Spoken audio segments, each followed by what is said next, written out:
episode of Turn Left. I am your host, Indiana's own Dana Black, coming to you live. Yes, all the way live from Black Pearl Studios, where we talk about Indiana politics from the left side of things. Hey, y'all, I ain't gonna lie. I took a vacation last week, and I got kissed by the sun, and I'm feeling, you know what? I feel like I look good when the sun kisses me. My skin gets a little bit more even. I got a little vitamin D, but more importantly, I have been recharged because y'all know what it is. Y'all know what it is. Happy Pride Month. Yes. Happy Pride Month. Listen, this is where all the rainbows and all the queers and all the lesbians and all the gay guys, all the everybody, all the transgender, bisexual, pansexuals, asexuals express our pride in existing. See, I know a lot of straight folks be in their feelings about, well, we ain't ever seen no straight Pride Month. That's because people weren't actually tying you to, posts and killing you because of who you love. And see, we are standing in solidarity and saying, nah, we're not finna do that no more.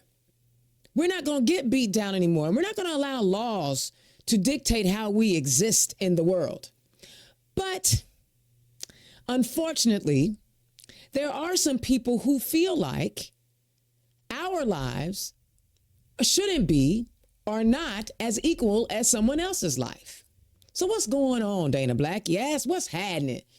Well, first of all, the Star Press reports, according to the USA Today, Out Leadership has conducted the LGBTQ plus Business Climate Index for 6 consecutive years, and all 50 states saw a drop in averages in the past 2. By looking at the current treatment of LGBTQ plus people, such as governance policies and prevailing community attitudes, the organization was able to identify the best and worst spots for the gay and transgender community. Here's what we know. Indiana is considered of high risk for those in the LGBTQ plus community, along with Kentucky. Ohio was a slightly lower risk. In the notable category, Illinois was labeled no risk, and Michigan was a low risk.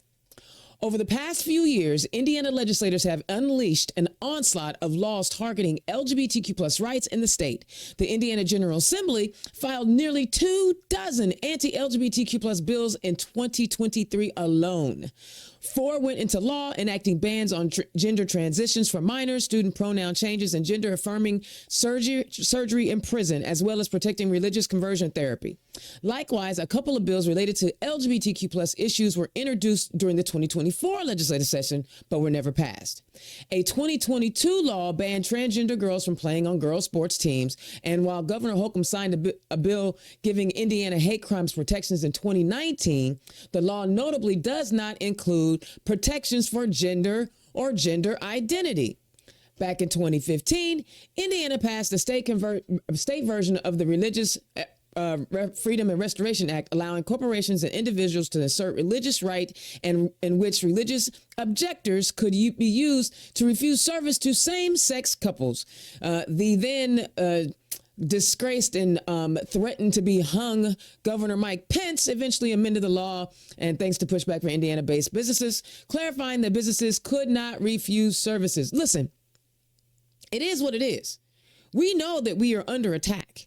We know that there are people in our General Assembly right now who are working to craft new and better laws to disenfranchise and silence tax-paying citizens of the state of Indiana because of who they love.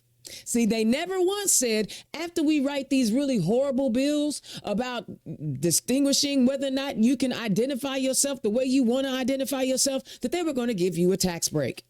Never once did the General Assembly say, we are no longer going to hold you responsible for the duties of a citizen of Indiana, but we are going to definitely discriminate against you. What I want you guys to do and take away from this, I'm having multiple calls of action on this Pride Month, the first turn left of Pride Month. There's a link in the chat for the Indiana Stonewall Democrats. I want you to click that link and donate. In fact, become a monthly contributor to Indiana Stonewall Democrats so that we can support the candidates who support us. You may not know who all the candidates are, who are good and who should be who is supporting our community, who you should support. But trust me, we have a serious vetting process. They go through this vetting process. And if these candidates meet the requirements, we will financially give them money and support these candidates. So you may not have to know who all the candidates are that are looking out for our community. That's why we're here. So click that link, become a huge one-time donor, or if you can't do a big donation, consider doing a monthly recurring donor so that we can support the candidates who are supporting our community, because we have an AG race this year, y'all. We have an AG race. We have two amazing women, Beth White and Destiny Wells, who are vying for the Democratic nomination to run against the awful, horrible Tyra Keita. The Indianapolis Business Journal reports Indiana joins 14 states in a lawsuit challenging federal protections for transgender care. Indiana Attorney General Tyra Keita has joined legal chiefs from 14 other states in filing a lawsuit that challenges a new rule from the U.S. Department of Health and Human Services that aims to protect gay and transgender people from health care discrimination. Conservative opponents of the rule have argued the policy could force doctors to perform gender transition surgeries and other procedures that they oppose on religious grounds. First of all, I'm going to pause right there. First of all, just can't know any doctor, not just any surgeon, can give gender transition surgeries. This is a specialty. It's like not any doctor can go and give a heart transplant. So the idea that someone who was trained to do gender reassignment surgery would all of a sudden have religious objections to it, why did they spend all the money getting the education to do it? So first of all, that's the first flaw in this conversation. And they go on railing about the Biden administration will stop at nothing to impose its radical transgender ideology on Hoosiers and all Americans. Blah, blah, blah, blah, blah. I'm not even going to read the rest of that, because the bottom line is Tyra Keita wrote this. Tyra Keita is the guy that is signing up with 14 other states to oppose this healthcare measure to make sure that gay and transgender people and lesbians and bisexuals are not being treated differently when we go see a physician. I don't understand why that would be a problem. Is it a problem to say when I go see a doctor, you treat me like anybody else? I'm a human like everybody else. Why shouldn't I be treated like everybody else? But these clowns will stop at nothing, in his words, to make sure that we tax-paying citizens don't receive the equal treatment that we deserve. Now, mind you, this is the same clown who was supposed to be our state's leading law enforcement officer is on all the socials going nuts that he got an endorsement from a convicted felon. I need y'all to rationalize this in my brain. The leading law enforcement officer in our state is super stoked that a convicted felon and a threat to democracy endorsed him. But he's not alone. He's not alone. That guy, and I'm trying to be nice because I have guests on my show, that guy, Mike Braun, is also running around talking about, you look at me. I got a felon endorsing me. A felon, y'all. A felon. Convicted by a jury of his Manhattan peers. These weren't people from they weren't LA people. They weren't from Brooklyn or the Bronx. They were from Manhattan. And they saw the evidence and said, oh, this is cutting shit. This is shutting. Case closed. It's done. Case closed. He guilty. But the people who want to run our state, the people who want to be the executive officer, the CEO of our state, is endorsed by someone who has been convicted and found liable in a civil case for fraud. The new CEO, the person who wants to be the CEO of Indiana, is happy that he got endorsed by someone who was found guilty of fraud. And the leading law enforcement officer of the state is excited about getting an endorsement from a convicted felon. Do these sound like the people that should be leading our state? I'm going to answer for you. No, you wouldn't even listen to me on Turn Left if I was a convicted felon or found liable for fraud. We ain't going to talk about how the leading law enforcement officer is also happy to be endorsed by someone who was found guilty of rape. Rape. rape, sexual assaulting another person. This is who he worships. This is who he wants. This is who Mike Braun wants. Guys, you know what? One thing about the attorney general's race and the governor's race, they're not gerrymandered. That means all we have to do is show up. You don't worry about what district you're in. You just show up. If you're in a district and there's only 8,000 voters and only 1,000 of you are Democrats, vote anyway. Because it would all add up. Because see, I'm going to get my 600,000 voters in Marion County. Oh, God, we are going to do better than 12%. I promise you. We're going to get up to at least 50%. And that can make a huge difference. Lake County, we're going to turn Lake County out. All we need you to do, guys, for Attorney General and the governor of our state is to show up and vote, because these seats are not gerrymandered. If all of us show up, we can prevent this type of authoritarianism praise, because these guys want us to have an authoritarian clown as president of the United States. And they will lead our state in exactly the same way the clown wants to lead our state. Don't get it twisted and don't get it confused. These people are not good for Indiana. They're not good for America, because they already dismiss a portion of our society. If you are saying a portion of our society is not worth protections in health care, then why are you taking my tax dollars? And what are you using them for? Y'all, it's Pride Month. And I want you all to feel proud of your own existence, no matter what demographic you fall in. I support you. I am going to stand up for you, and I'm going to fight for you. But they are coming after us relentlessly. So we need your help a little bit more. Please consider donating to the Indiana Stonewall Democrats. Click on the link, $5, $10, whatever you can give, to help us protect this community. And that's my rant. Now it's time for a little ad from my sponsors who have been showing up and showing out for me for the last 2 years. Bohm's Unique Boutique. Today's show is brought to you by Bohm's Unique Boutique. Click on the QR code. And for all Turn Left listeners, you can get a 10% discount on your order by using the code Democrat. Be sure to visit www.bohmsuniqueboutique.com. Democrats, are you looking for an affordable digital content creation solution? Then look no further than Black Pearl IT Solutions and Black Pearl Studios. Indiana's own Dana Black is providing many of the communication wraparound services any Democratic organization needs. No matter the size of the budget, Indiana's own and Black Pearl Studios have you covered. Just scan the QR code or visit www.blackpearl-its.com. All right. That is my gay rant, my whole lesbian rant for the day. But you know what? I'm excited because when I get 2 guests from the State House, you know I'm excited. So this is like my 3rd show in a row where I've had 6 amazing State House candidates. Some were incumbents, some were new to the scene. But more importantly, these are the candidates that we should be getting behind and supporting them in every way possible. First up, I got a newbie to the scene, but he got a doctor in front of his name. That means he probably a little smarter than Tyra Keith. I'm just saying he probably is. Y'all give it up for my first candidate running in House District 29, Dr. Chris Hartig. Doc, welcome to the show.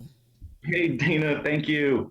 And glad to be on with Robert, too. This is great. I appreciate it. I love it. And before we get started, and returning for a second visit on Turn Left. I'm hoping that I'm like his special secret weapon, that he comes on the show, then he wins elections.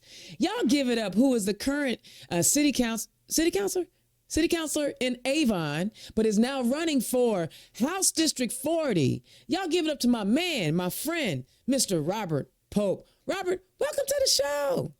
Thank you again, Dana. Always wonderful to be around you and to be on this podcast. This is good stuff. Did I get the city right? Avon, right? Yes. Okay. Technically, it's a town. But a town. Okay. Same thing. All right, guys. Was there anything in my rant that you wanted to comment on? Doc? Yeah. As a parent of an LGBTQ child, I just want to say, hey, love who you love and you belong. I think people need to hear that. And the just because our representatives currently in office, and you named him well, you forgot Jim Banks, who said the only endorsement that matters is Trump. I didn't forget, but I can only take so much garbage at once. All right, I hear you. But the Hoosiers, and this just shows our state leaders are not in step with real Hoosier hospitality values. Even research back in 2022 said 78% of Hoosiers believe in laws to protect LGBTQ rights. And 67% even are pro same-sex marriage. And so it's the majority of people who are allies to this. It's just our representatives are not in step with the people. You mentioned some statistics. I saw recently where the LGBTQ safety grade for all the states, Indiana landed a D minus, unsurprisingly. We did a little better than Florida and South Dakota, if you even want to call that a small win. So we can do better. I love it. I love it. And Robert, did you want to chime in on anything?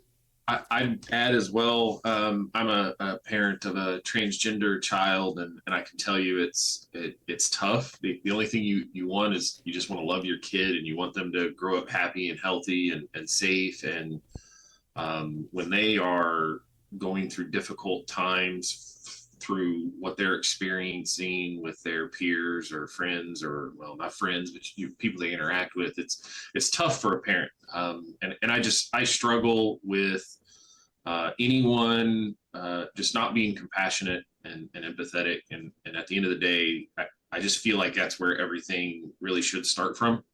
We should just be understanding, empathetic, and more compassionate to our fellow human beings. I love it. And you know what, gentlemen, I didn't know that either of you had young people who are in the community. And first, I want to say thank you, dads. I really do appreciate it. I was a daddy's girl, and my daddy loved me. And I am living proof that if parents just support their children, no matter where they come from, they can do and be anything. Here I am trying to be the most visible, loudest, Black, lesbian, Democrat in a red state that I possibly can be without fear, because I knew my daddy loved me. So I want to just tip my hat to y'all and say thank you for sharing, because I didn't know that about either one of y'all. I didn't. So thank you for that.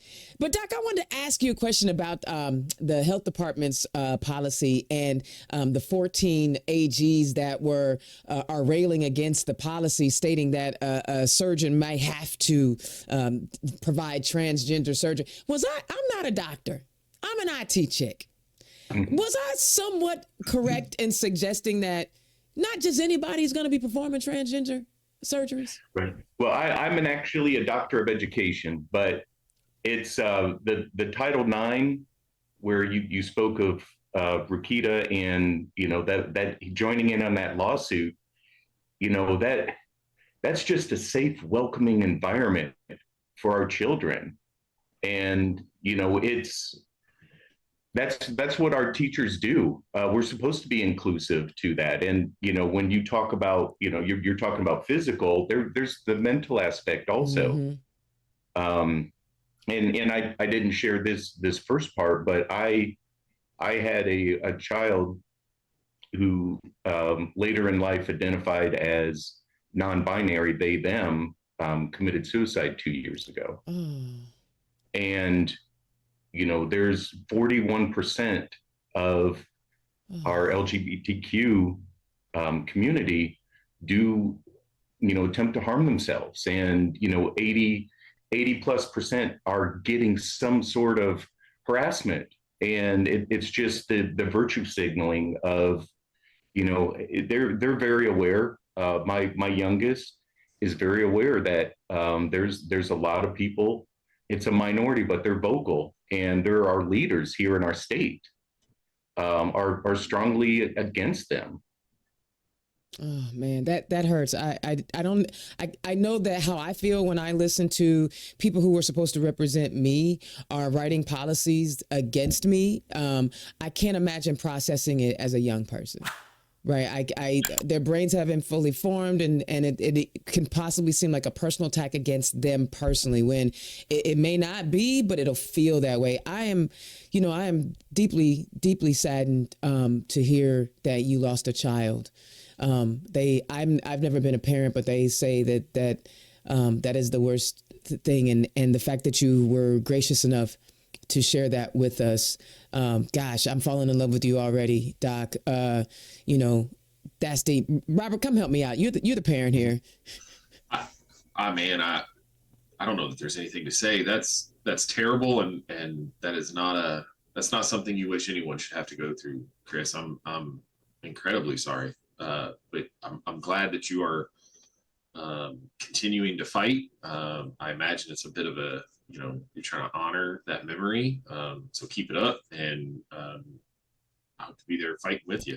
Wow. Okay. So I imagine. Oh, go ahead, Doc. Oh, and that's exactly it. Is you find clarity in that. There's that hole, but you grow stronger around it, and you find focus, and a lot of that is what led me, like you said, to do the right thing. And part of that is me running for office at this point. I love it. I love it. Well, let's start with you then. Tell the people who you are and where you come from. All right. Well, again, I'm Dr. Chris Hartig, running for the House Rep 29 in Noblesville and a small part of Fishers. Most of my family lives here in Noblesville. I'm the proud son of a Vietnam vet Marine who taught me, to get the results, you have to put the work in. And my mother gave me this moral compass to do the right thing, especially when it seems difficult. Mm. And, my background, about 15 years in mortgage and finance industry and in change leadership. And then I found my calling in higher ed as a business and leadership teacher for WGU Indiana, and just the opportunity to work with single moms working 2 jobs, taking their tests 2 a.m. in the morning, hiding in the closet while their kids are asleep. Wow. Military students and their spouses, military families, not knowing when they're going to get deployed or stationed elsewhere. And, machinists working 12-hour shifts, trying to advance themselves. And so I get why teachers do this. And, that's a lot of why I run, because we need to change the narrative about our teachers and protect our schools. Yes. There have been several pieces of legislation, especially this last session, where they were, trying to take away tenure and for opinions. And there's so many pieces of legislation that they're targeting teachers. I think they're doing it on purpose. It is very intentional and strategic. These are national foundations, and they are strategic. And I had a conversation with Jennifer McCormick a couple weeks ago with teachers, and she's like, this is how it started in Arizona, where they first, because your schools are great, they have to get you to distrust the teachers. And so, and they've been very strategic. All of a sudden teachers are groomers and indoctrinating our kids and all sorts of things. And, these are our friends and neighbors. And I'm, as an educator, we teach to better society, and, we're creating occupations. We're certainly not doing it for the money or, I just wish, our teachers, if somebody really wanted to know what was going on in the classroom, talk to your teachers. Mm-hmm. The curriculums are posted online. Sit down, have some conversations instead of assuming all these acronyms and, talking points to just, create anger and distrust. We need We need to just have civil conversations. And even in Hamilton County, I saw that you guys had a teacher hiring fair. And if in Hamilton County, they're struggling to capture teachers, and that's supposed to be, one of the best counties in the state, the highest income per capita, some of the greatest schools. And if they're still struggling to retain, qualified educators, what does that say about what it's like to live in Indiana? Yeah, I tell you what, I've knocked on teachers' doors, teachers for 30 plus years, and their daughters are teachers, and a few years into it, and honestly, they're not going to stick around. Mm. And then what happens to our kids when we're not paying them enough? We're not giving them. When you don't pay people enough, you're not going to get the best. You get what you pay for. And I'm not saying teachers aren't great teachers, and some of them sacrifice financial opportunities. I'm not saying that. But when you see teachers leaving, that's a problem. You know what? We're going to have some fun talking to you tonight, Doc. Mr. Robert Pope, tell the people who you are and where you come from. Robert Pope. I born and raised on the west side of Indianapolis. That's right. K through 12 at IPS. I graduated from Northwest High School. Just after graduation, joined the Army.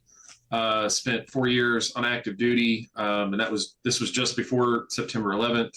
I was one of the unlucky few who got called to the carpet and was in the invasion of Iraq. After my time there, after my time in service, I came right back home to Indianapolis, moved around, but eventually found my spot, my home in Avon, and where me and my family and our 4 kids between us, hers, mine, and ours situation, live. 2016 scared the bejesus out of me, like many people. And I felt obligated to do something. I'm not one of the, I'm a firm believer in you can't talk smack, or you can't be upset if you're not willing to help, build a solution or be a part of that solution. So I decided to run.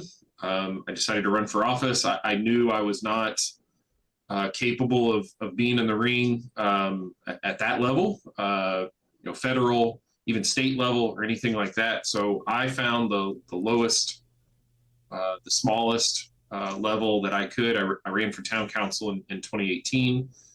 I lost by 59 votes, not that I counted. I ran again for a Democrat in Hendricks County and Avon. 59 votes, losing by 0.85% was unheard of. I ran again the very next year in 2019, and I won by 2-3%. So I won by a good amount.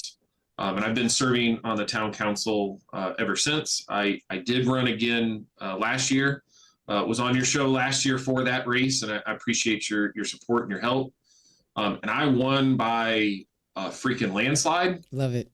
Almost 11%. So by the way, I was the first Democrat in Avon's history. But 11%, if I were a Republican in a Republican area, winning by 11%, that's a big number. It's a good deal. But for a Democrat in what's historically viewed as a red area, 11% is amazing. I was recruited to leverage that name recognition, that notoriety to try to take it up to the next level, the next step. And I'm running for state house too. The landscape is break the supermajority. Yeah. You can go to my website. I clearly have some policy directions that I'd like to do, but at the end of the day, I have to work with people smarter than me to accomplish those. And at the end of the day, those policies are going to get battled and changed. And but at the most important thing, I believe, for the state of Indiana right now is to get some compromise in our state house, and we are 4 seats away from doing that. So I'm hoping to partner with Chris here, and we'll be a couple of those people breaking that change. Well, I'm glad you said that, because let's talk about this. Indiana's a red state. We know that. I don't think it's a completely red state. I think we just have a turnout problem. As Destiny Wells said in her Secretary of State race, it was a great slogan and I love it. Yes. But you did win in a really red area. Talk about how you won. What were the conversations that you were having with your neighbors in a community? And you don't seem like a kind of guy that would pretend like you're not a Democrat. Sure. The foundation that everything built on was a lot of one-to-one conversations. So a lot of conversations at the door. I did my best to just not put myself in front of people like on a stage, but put myself in front of people, meeting them at the farmer's market. We're having a bunch of neighborhood garage sales this week, and I will most definitely be using that again. Just being out in those yard sales. Hey, this is who I am. This is what I'm running for. Get to know me. I think you said this before the show started. Elections are more or less popularity contests. So kind of do your best to be that person that just people go, yeah, I like that person. I think Hoosiers Hoosiers are simple in that nature. They, I believe, care less about political party and more about the values of the person that they might vote for. So if they only see your name, they don't know you from anyone. But if they know, I met that person, that was a good dude, they'll vote for you. And I tried my best to just meet and talk to a lot of people. Hopefully let them get to know me, know that my values start with compassion and empathy, and go from there. And that's a recipe for success, people. He just gave you the recipe for success. Now, the work that you do in talking to people one-on-one, that's hard work, ain't it? It's very time-consuming work. It is hard, challenging in that very often I want to argue or I want to rebut a thing that they say, but I try very hard to remember that we've all had our own life journey and path, and they've brought us our own experience. You don't win somebody over with vinegar. How's the saying go? You catch more flies with sugar than vinegar, or honey than vinegar.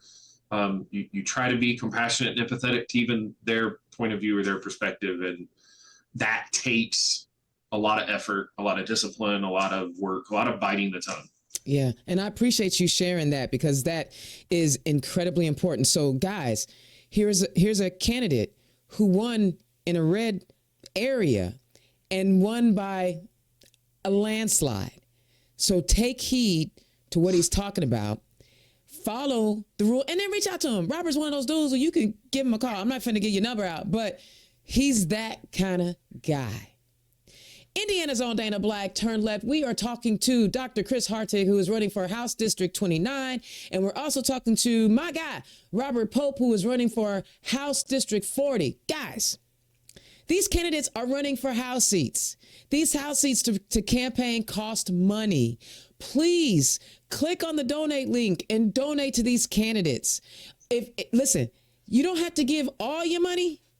Just give some of your money, because they got to buy yard signs. They got to buy door material. They have to buy water for the people who are knocking doors for them. It's all the things. And if we want to help change the state of our state house and end that supermajority, we have to do everything that we can to help the people who are taking time out of their lives, taking time away from their families, to represent us. So either you share them a little of your time, volunteer on their campaign, a little bit of your talent, help them build a website, put some digital ads together, or treasure, donate to their campaign. All right, guys, let's dive into some issues that have been happening at the State House. I'm assuming that you guys have been following, and I'll take a nod of the head at some of the policies that have been happening the last couple of sessions in the State House. Robert, talk to me about some of the most disturbing and maybe some of the more positive things that you've seen come out of that State House. Cool. Just disturbing. I don't know that we have enough time, Dana. Can I I'm trying to be a good politician here and find the segue to a policy push that I'm leaning on as education. We've talked about education quite a bit. Love it.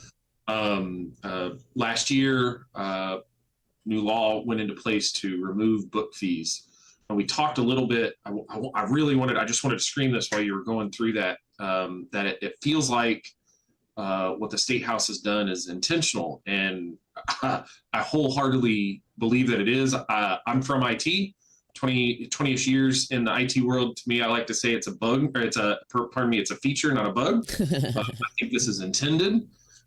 This bill came out last year to remove book fees from parents, from students, and that sounds awesome. Except the State House didn't properly back fund the loss of those fees, and so school districts across Indiana just took a big hit. I don't know the numbers for across the state, but I do know the numbers for Avon schools, the majority of my district.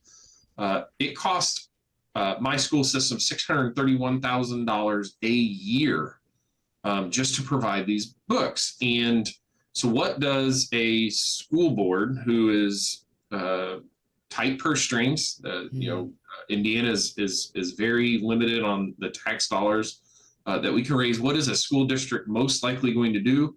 They are going to lower the quality of the books. So they'll get cheaper books, less expensive books, to make the funds that they actually are receiving fit with what they can buy. They're dumbing down the education that they're providing for our students. I'm lucky. If any of my school board members are watching, ladies, I love you. They're all 5 women. We've got an awesome school board. Ladies, thank you so much. They said, I was at that school board meeting. They said, there's no way.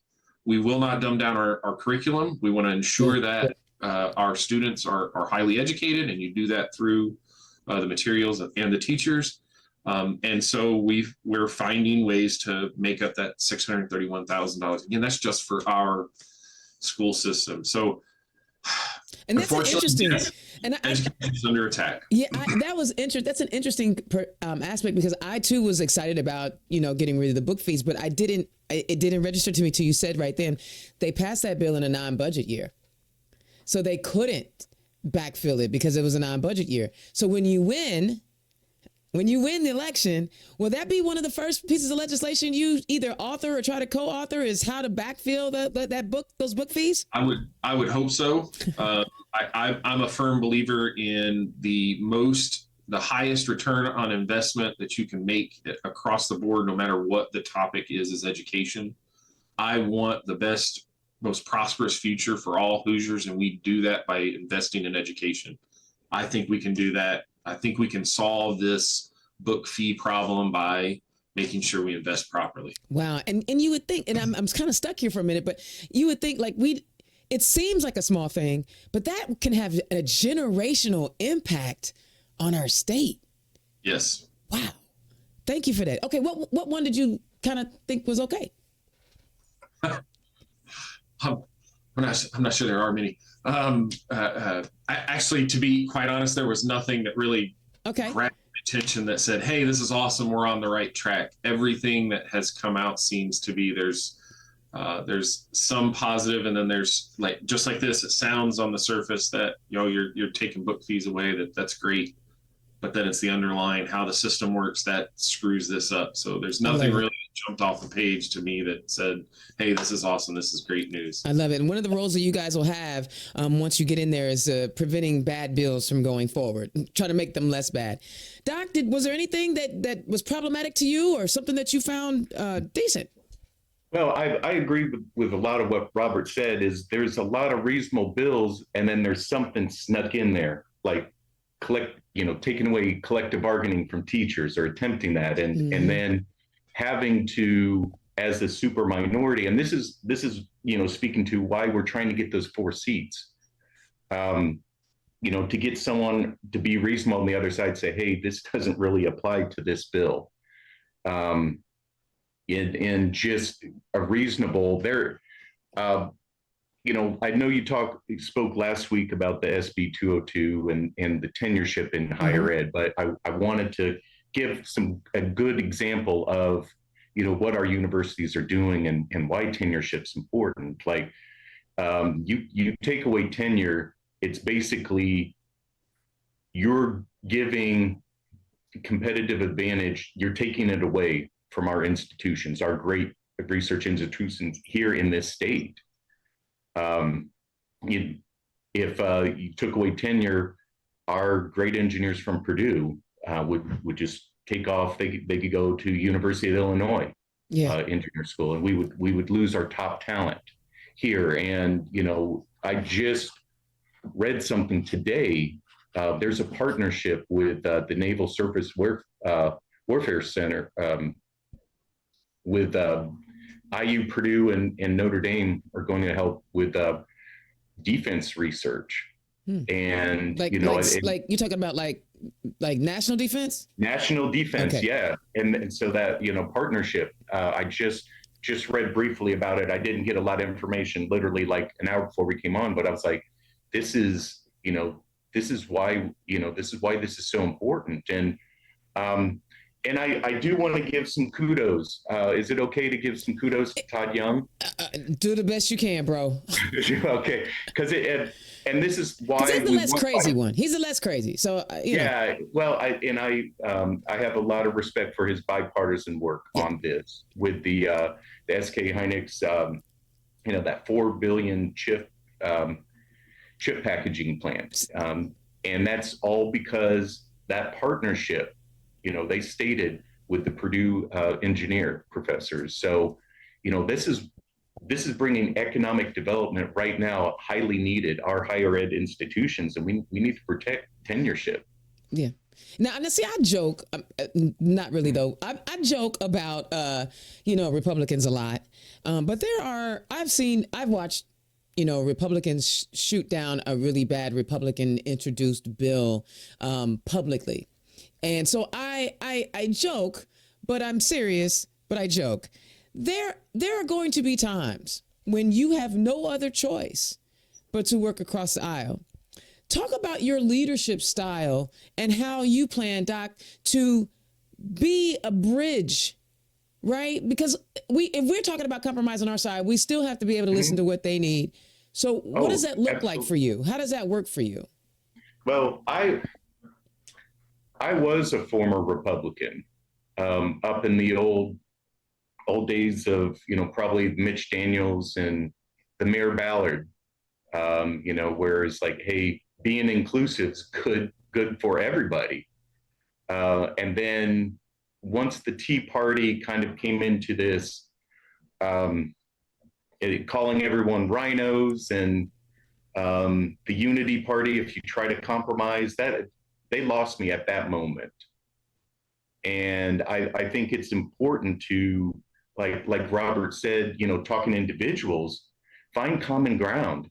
There's a lot of us, that have, there's quite a bit we can all agree upon. When we, especially as a Democrat right now, our platform statewide, we are on the side of the voters. We just need to, like you said, the turnout. 81% of Hoosiers are for medicinal marijuana. Mm-hmm. That's a huge number. Mm-hmm. We're the only party that's even able to speak to that. We talked about, the majority being the LGBTQ allies here. And, even in deep red states like Ohio, Kansas, Alabama, they are pro-choice reproduction rights.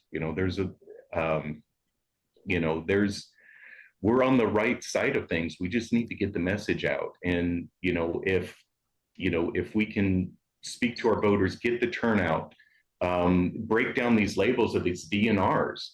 I have a lot of conversations, and, they're tough conversations, but you can engage respectfully and just say, hey, the only home right now for moderates is in the Democrat Party. And some of these old Indiana Republicans still in love with the memory, we just need to, get them to understand, hey, this is what we're about. And there's a lot of common ground if you break down, a lot of these labels. I love it. Robert? I've got some experience to speak to now too, which is awesome. You said, how do I start with, talk about, how I choose to lead, especially bipartisan. So Three C's: compassion, communication, and collaboration. I didn't intend that, but it just happened to be three C words. You have to find areas where you agree, compromise where you can. A lot of communication, just trying to boil down to where finding the thing that's important to the other people that are making these votes. And the experience I want to speak to for the last 2 years, I was elected by Republican peers to be my council president. I asked not to be elected council president this year. I'm pretty sure I would have been in that spot again. I asked not to so I could focus on this race. But for 2 years, my Republican peers, to their own county parties' leadership's detriment, elected me to lead them. And I did that purely by, hey, we're at the water's edge. We're trying to govern now. We are here trying to just better our community. And I found that value just true to everyone sitting at the table. And when you build on that, when you work with them, when you compromise, when you collaborate, and you communicate it all, people open up. When you just have good people that are just, I might not agree with where their politics are or where they might want to eventually land, but when you understand and believe and find out that they just care about the community as well, you can find ways that you can do this. You can work together. So for me, I'd lean back on those three is compassion. Just always start with that. Just trying to understand and be empathetic, and then communicate and collaborate. Find areas where you can work together. You guys have really been hitting on some good points tonight, because even, like I said, even though I am definitely a progressive in the way that I think about things, I also am very pragmatic in how I think about things, right? And you both have hit on something that I find very attractive, and that is, and it was mostly you, Doc, when you said there are a lot of the policies that we are standing for right now. A lot of people who are identifying as Republicans align more with our policy positions and the way that we are trying to actually govern, which is what you said, Robert. And I find that interesting, because I think sometimes even as Democrats, we get ourselves kind of bogged down in their, and I know I'm guilty of it, right? Republican this, Republican that, but I haven't always done what was necessary to understand, well, where are the moderates? Because I guess I'm tired of asking people to do something and I get disappointed every time, right? We had an orange clown, and a whole orange clown, and a woman who was in politics, not perfect, but had been in politics a lifetime and had done a lot of good, and they chose the orange clown. So I get a little frustrated, because it's like, yo, why would you vote for the clown over the person that's going to give you the policies that help to improve your life? And maybe if y'all can maybe speak to, you said they were holding on to the old memories and nostalgia. What was so great? I wasn't a fan of Ballard. I wasn't a fan of Mitch Daniels.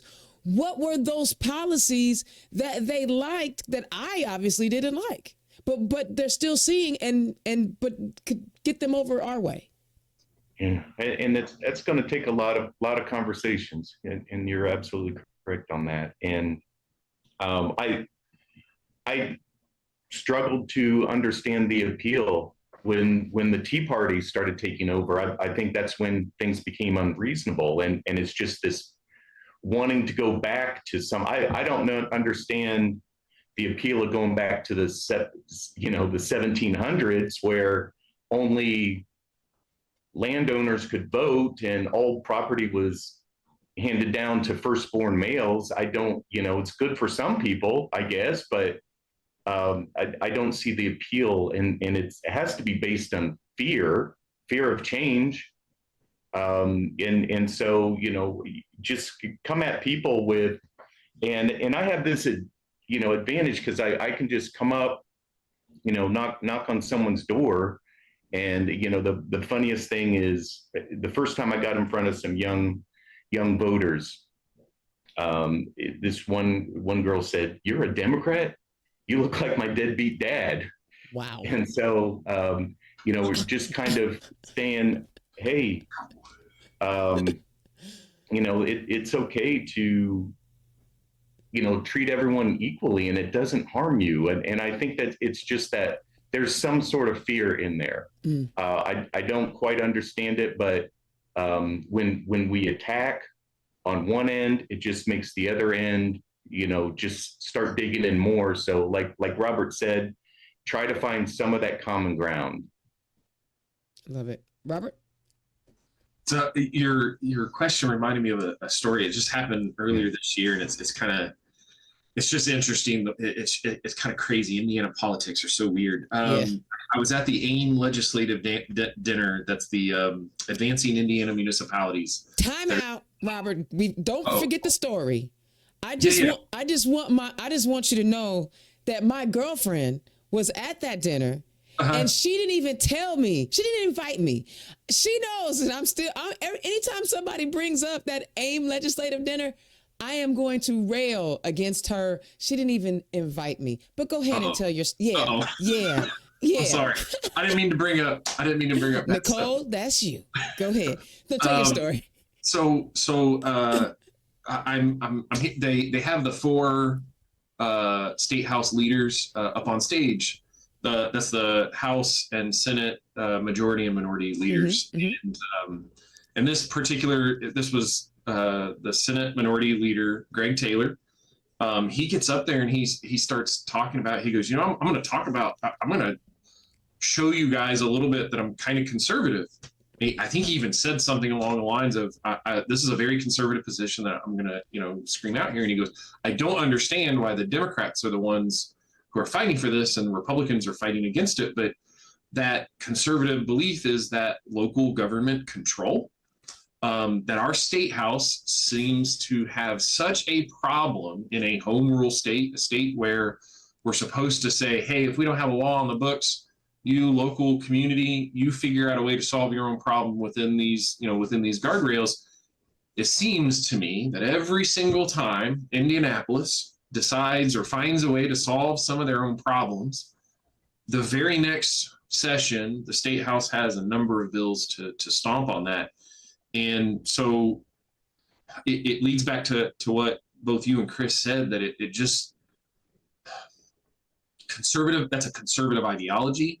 How is it that Hoosiers across the state who would say that they find themselves conservative, I don't know, I want local government control, not big government control, aren't looking at the party that is stopping local government control and saying, hang on, maybe these parties are different than what I grew up, the nostalgia or whatever it may be, that grew up understanding the direction, the policy that these parties are. Maybe I'm finding myself to be a Democrat. Wow. So Greg, if you're watching, man, as a shout out to you, I hope I didn't put you on the spot, but you were spot on. We've had a conversation about it. He and I both wholeheartedly agree. My state house has screwed up some of the things that we've tried to do here in Avon and tied our hands. They tie the hands across the state from time to time. And it just seems backwards to me. Just seems backwards. It is backwards. And it speaks to more about them wanting to have power and control versus allowing people to govern, which is what you talked about. Governing is not easy. Not a bug. Yeah, you want to govern. All right, guys. Now, we talked about education quite a bit, and as we should. Our gubernatorial candidate is, the former superintendent of education. So education is going to be a huge piece of our Democratic platform moving forward. But I want to talk about, we're going to put education to the side for now, and I want you to talk to me about the three other pillars of your campaign and why you're running and what those issues are and what you're talking about when you go and talk to people at the fairs or at their doors. Robert, I'm gonna start with you. What are the other three issues that are big for you in this campaign? So education is probably the most important, but healthcare costs, getting that under control. To be fair, it's a lot of those kitchen table issues, working class rights, workers. Whoa, stop. Oh, you hitting on something now. Oh, You labeled it differently, because I always say collective bargaining, unions. Why did you call it the worker class rights? oh, Dana, again, I don't know that we have enough time to cover that. Listen, I own this studio. We got time. I'm just I'm working class. My parents grew up working class. At the end of the day, we're the 99.9% of the people. So when you say we the people and you aren't targeting 99.9% of them, then clearly we the people are not the target, not the intent.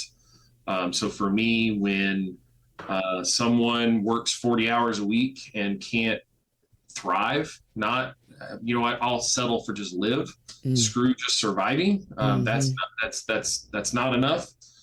This is the most prosperous nation in the most prosperous time of human history. And for someone to work 40 hours a week and not able to live, something is wrong, something is broken.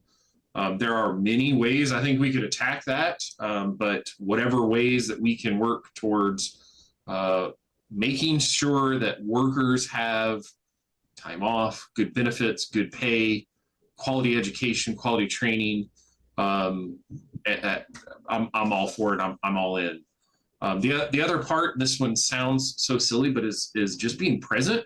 And I kind of talked about that a little bit, but like that wasn't the core campaign idea.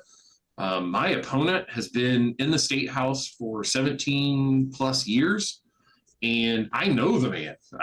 I've met him many times. I've had many conversations with him, and I have never seen him out and about shopping at our local stores, going to high school events, sporting events, you name it. He's just seems absent from our community. And Dana, you've met me plenty of times. I'm 6'3", 250 pounds, long red hair. You don't miss me. You can't miss me when you see me out. And I think that's an important trait for an elected official to have, is just being present, just being someone that, you know, hey, I know that person can, if not fix my problem, can at least explain to me why we got here, how we got here.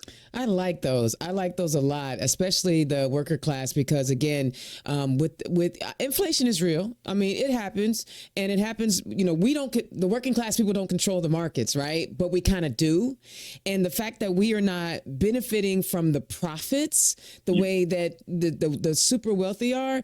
I mean, you can't keep redistributing wealth to the top 1%, top 0.1%, and then not see the suffering of regular everyday people, because the cost of things are going up faster than people's salaries. I know mine is. And I thank you for talking about that, because we're not lazy. We ain't trying to get handouts. We just want our money that we've earned to be able to do things with. We want to be able to go on vacation. Literally, Nick and I went on vacation because her parents have a condo, and we were able to supplement what we normally would have spent and be able to enjoy and have a really good time, because vacations are expensive, right? Thank you. Because if I can boil it down to one phrase, what happened to fair pay for fair work? Absolutely. Doc, you know, again, we talked about education. What are some of the other pillars of your campaign? So there's, you know, number one has to be break the supermajority. And, you know, we need some civility and just some common sense in step with the people here in the state. And, you know, to narrow it down, just personal freedoms, you know, when we're talking reproduction autonomy, LGBTQ rights, protecting our public schools went into that. A couple of things that only Democrats are able to talk about. You know, I'm a gun owner, pro Second Amendment, but I believe in safe storage, unsecured firearms for minors. You know, that there are things we can do to save lives. And while we're on the gun thing, just real quick before you get to your next one, how did you like the constitutional carry law that came through? Constitutional carry, I say permitless carry. Mm-hmm. Obviously, every law enforcement agency said this is not a good idea, and we've seen what happened in other states. And now we're top 15 in, you know, gun violence, gun violence and road rage incidents. Everything, it's and especially, I was a parent when, in 2018 where there was a shooting in Noblesville schools, Mm-hmm. and my kids were all part of that. I've met with those seventh graders back then. They're 19-year-olds now. They're voters, and they're saying, "Why didn't you ever do anything?" They were sharing stories about how they were hugging each other, literally saying, "We're all going to die." They're forever changed, and there are some common sense things where I'm more about saving lives than saving feelings. Ooh, when it comes to that. I like that. Saving lives over saving feelings. All right, I know you had one other point, and I interrupted you. Yeah, well, I have tons of points. Another thing which is important to our seniors are property taxes, and as our assessed values are going up, want to give them the dignity to stay in their homes.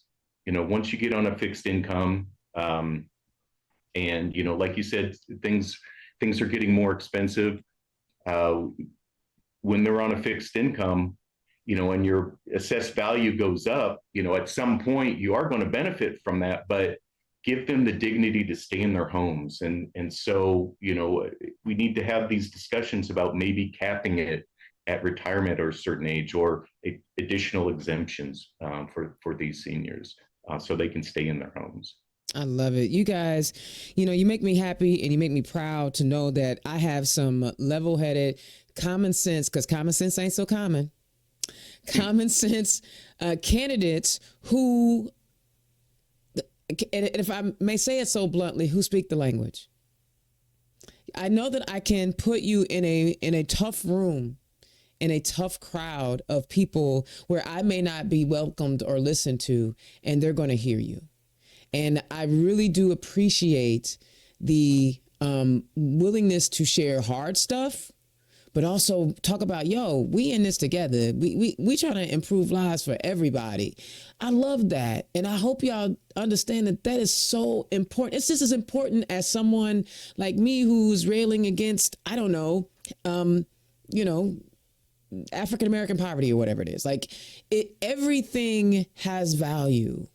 And we need all of those voices in our state house. And I love what you guys are talking about today.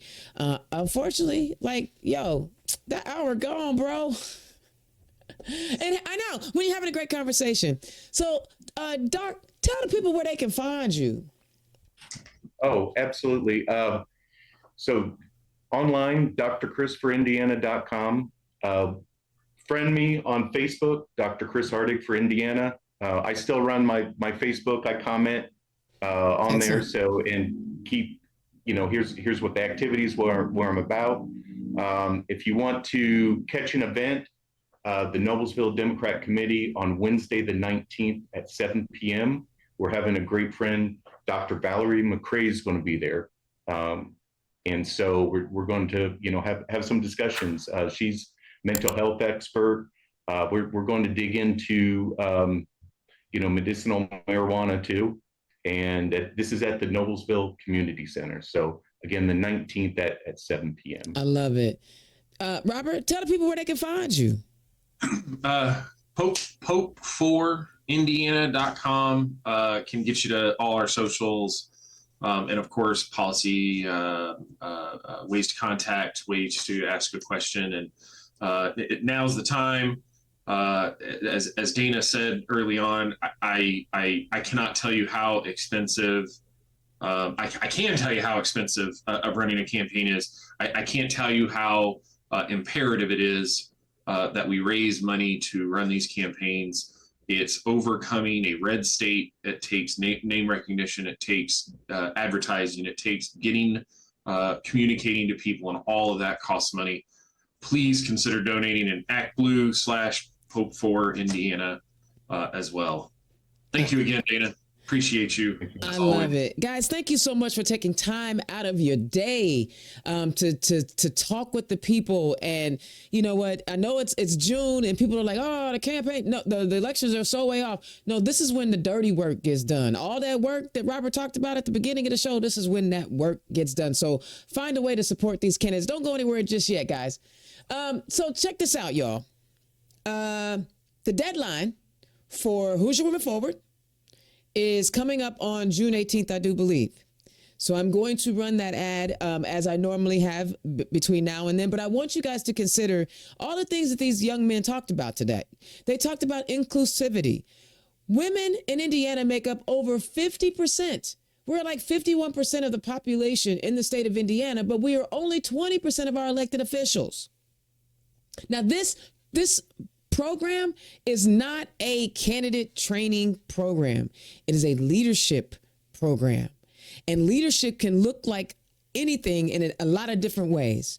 So if you haven't done so, please pay attention to the ad, scan the QR code in the ad, and become a member of this growing, super strong sorority of women in all areas of the state. Our executive director is a Hoosier Women Forward grad. We have elected officials in the State House who are Hoosier Women Forward grads. We have party leaders up and down the state who are Hoosier Women Forward graduates and alums. So please, if you have even if you're not interested in running for office, right? But the leadership and the community that we build, because power in numbers is, supporting women who do want to run with the resources that you have and the gifts that you have. So get involved with this. And also, guys, I know you out campaigning and you need a public speaker. I'm just saying, holla at Indiana's own Dana Black. But here are the ads.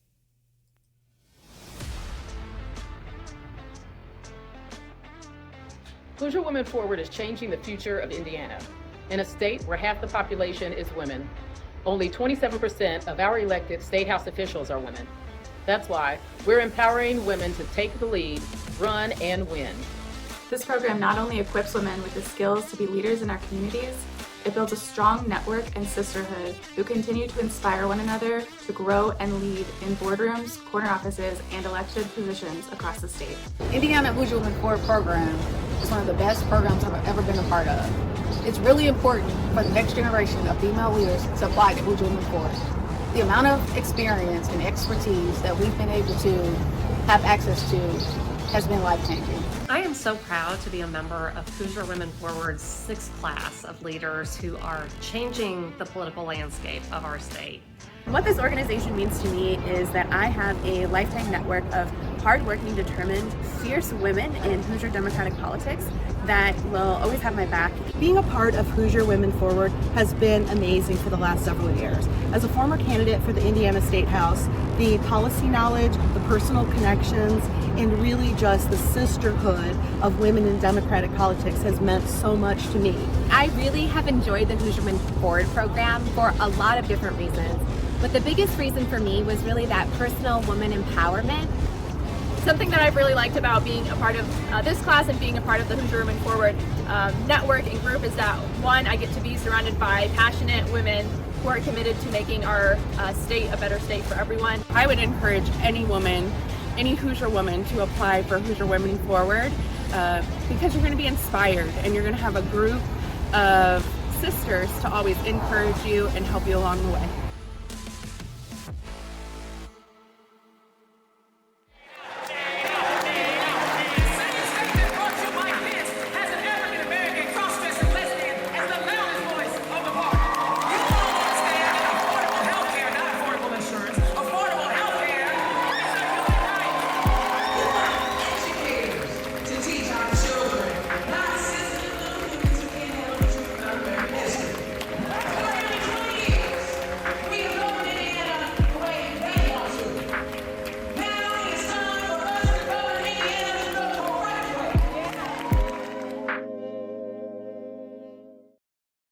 All right, Indiana's own Dana Black. Listen, what does that tell you? I'm bringing you all the different types of tools that you need to help your campaign. And of course, y'all know I work for ActBlue, right? I wake up in the morning trying to figure out how I can elect more Democrats. I go to sleep at night thinking about how I can elect more Democrats with the skills and the tools that I have.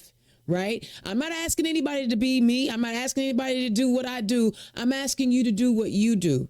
Because this election at this time in 2024, I know you've heard it your whole life. This is the most important election of our lifetime, but it really is.